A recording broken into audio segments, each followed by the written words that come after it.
বন্ধুরা আজকে মহানবমীর শুভেচ্ছা জানিয়েই কিন্তু আজকে রান্নাটা শুরু করব। আর এই মহানবমীতে কিন্তু মিষ্টি তৈরি করব, বাড়িতে থাকা উপকরণ দিয়ে খুব সহজেই মিষ্টি তৈরি করব। আর আজকে তো ঠাকুর দেখতে যাব, কোথায় কোথায় যাব সেটাও তোমাদেরকে দেখাবো।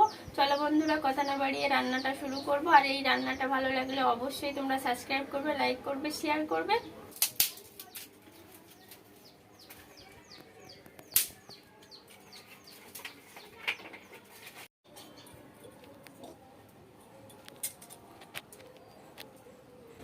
কড়াই বসিয়ে দিচ্ছি।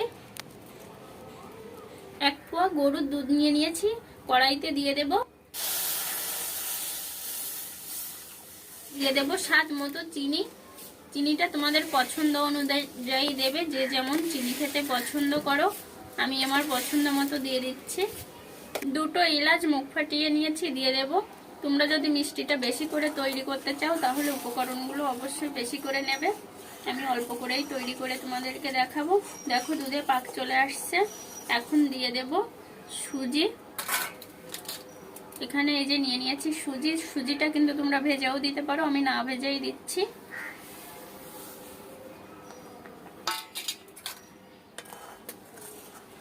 সুজি ভালো করে ফুটিয়ে নেব।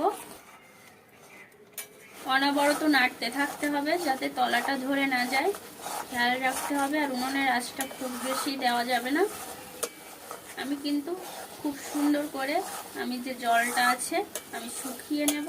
দেখো বন্ধুরা একটুও কিন্তু জল জল ভাব নেই, শুকিয়ে নিয়েছি। একটা দলার মতো তৈরি করে নিয়েছি, দেখলে হয়তো তোমরা বুঝতে পারছো।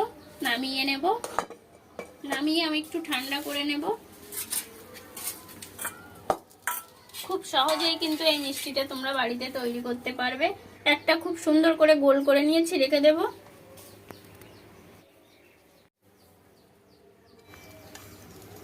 বন্ধুরা মিষ্টি তৈরি করতে করতে কোথায় কোথায় ঠাকুর দেখেছি তোমাদেরকে দেখাবো, দেখবে।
বন্ধুরা তোমরা তো দেখলে কোথায় কোথায় ঠাকুর দেখেছি।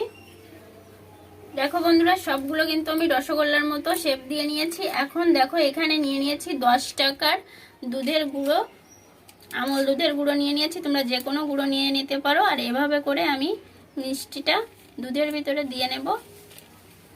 এভাবে তোমরা একবার বাড়িতে মিষ্টি তৈরি করে খেয়ে দেখবে, খেতে অসম্ভব ভালো হয়। দেখো এই যে একটা তৈরি করে নিয়েছি, দেখো দেখলেই জিভে জল চলে আসছে। রেখে দেব। একইভাবে আমি সবগুলো তৈরি করে নেব।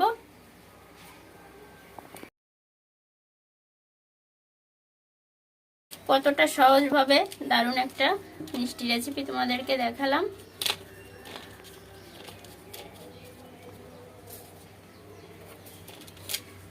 এভাবে কিন্তু সুজি দিয়ে একইভাবে এরকম গোল করে তেলে ভেজে শিরা তৈরি করেও মিষ্টি তৈরি করতে পারো, আর এভাবেও করতে পারো। এভাবে করলেও খেতে খুবই ভালো হয়। দেখো বন্ধুরা, তোমাদের একটু কাছ থেকে দেখাবো দেখতে কতটা লোভনীয় লাগছে। তোমরা সবাই ভালো থাকবে, সুস্থ থাকবে, আমার রান্নাগুলো দেখতে থাকবে।